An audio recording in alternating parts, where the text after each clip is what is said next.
दूषित आचरण करने वाले को देख करके दूषित क्रिया करने की इच्छा प्रकट होना यह पाप है। एक बार एक व्यास जी कथा करने गए,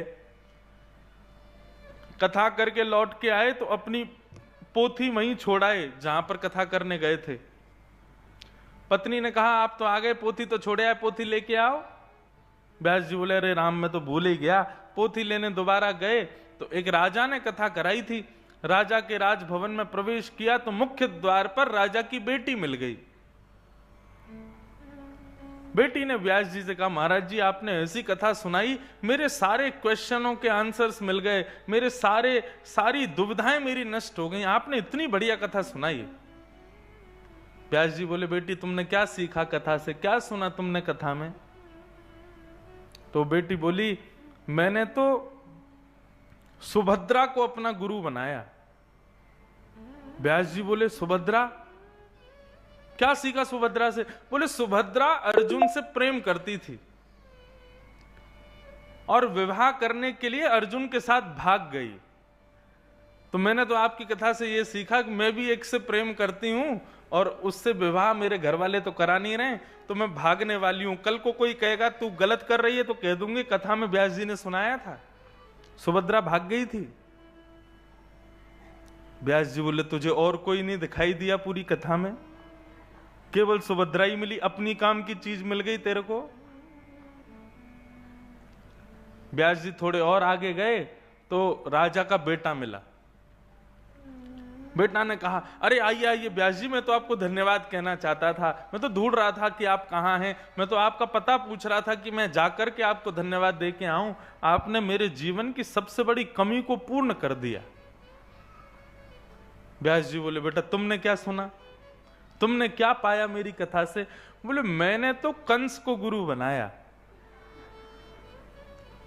कंस से तुमने क्या सीखा?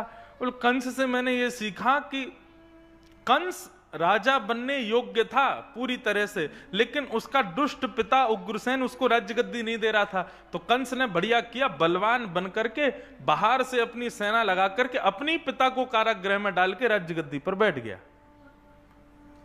मैं भी यही करने वाला हूं। और कोई मुझसे पूछेगा कि तुम ऐसा क्यों कर रहे हो तो कह दूंगा कथा में सुना था मैंने, व्यास जी बता रहे थे मंच से।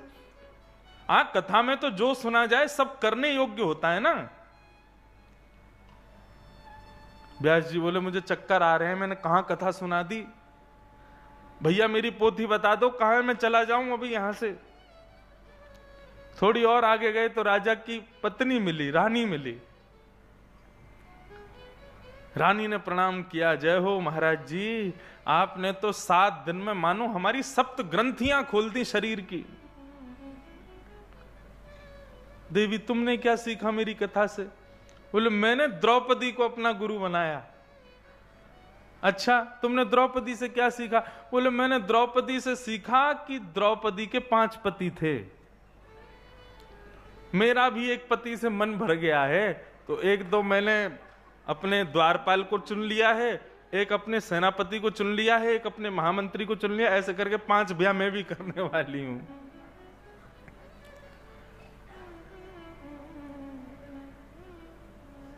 ब्राह्मण देवता भागे वहां से, तभी मुख्य द्वार पर ही राजा खड़ा था।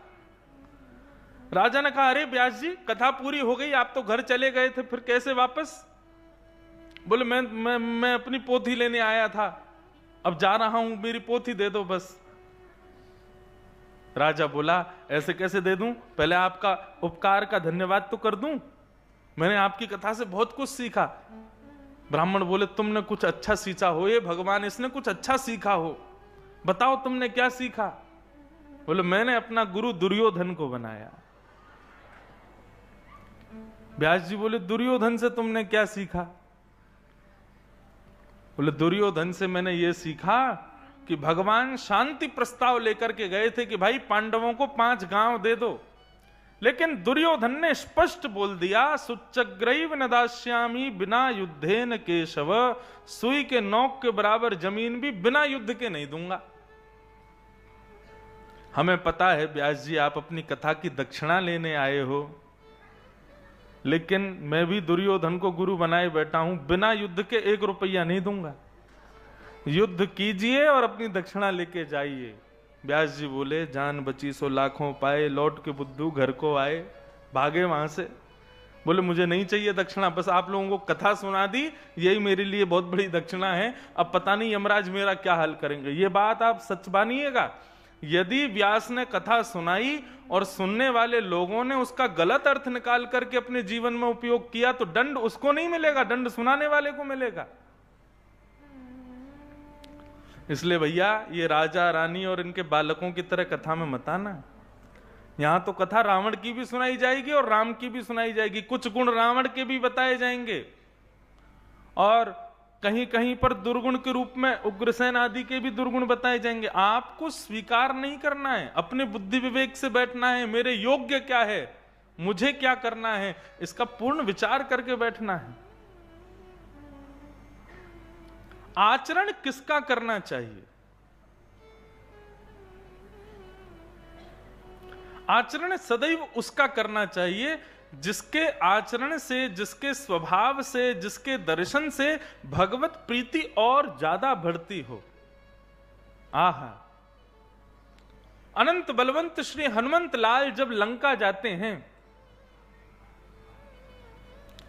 विभीषण के यहां जब पहुंचे हैं, तो रूप बदल लिया, एक ब्राह्मण का रूप धारण कर लिया हनुमान जी महाराज ने। रूप बदल करके जब विभीषण के सन्मुख गए हैं, तो विभीषण ब्राह्मण के रूप में जब हनुमान जी को देखता है, नेत्र सजल हो जाते हैं विभीषण के। विभीषण को नहीं पता ये कौन है, लेकिन रूप बदल करके आए श्री हनुमान जी को देख करके विभीषण कहता है, मेरी इच्छा हो रही है मैं आपको प्रणाम कर लूं, मेरी इच्छा हो रही है मैं आपको वंदन कर लूं, मैं अपने रघुनाथ का और स्मरण कर लूं, मैं उनको बारंबार प्रणाम कर लूं। हे विप्र देवता, आप कौन हो? आप साधारण नहीं हो, आप कोई वैदिक, एक कोई भगवत भक्त हो, मुझे अपना दर्शन दीजिए। हनुमान जी अपने रूप में प्रकट हुए और प्रकट होकर के बोले, विभीषण, मैं रूप बदल करके आया था, पर तुमको कैसे पता चला कि मैं कोई भगवत भक्त हूं? विभीषण इतना सुंदर उत्तर देते हैं, बोले जिसको देख करके, जिसके पास बैठ करके, जिसकी सुगंधी लेकर के, जिसके शब्दों को सुन करके राम जी में भक्ति और ज्यादा बढ़ जाती हो, समझ लेना कि वो करणीय योग्य है, वो आचरण के योग्य है, वो निश्चित ही कोई भगवत भक्त होगा।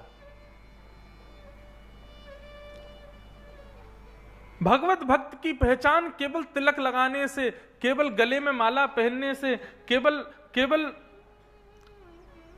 भक्त रूप में नहीं होती है। भगवत भक्त की पहचान उसके केवल सभा में बैठने मात्र से हो जाती है, उसके आसपास के वातावरण मात्र से भगवत भक्त की पहचान हो जाती है।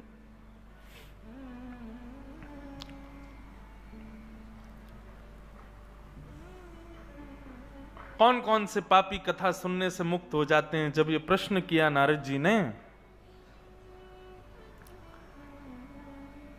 सनत कुमारों ने कहा,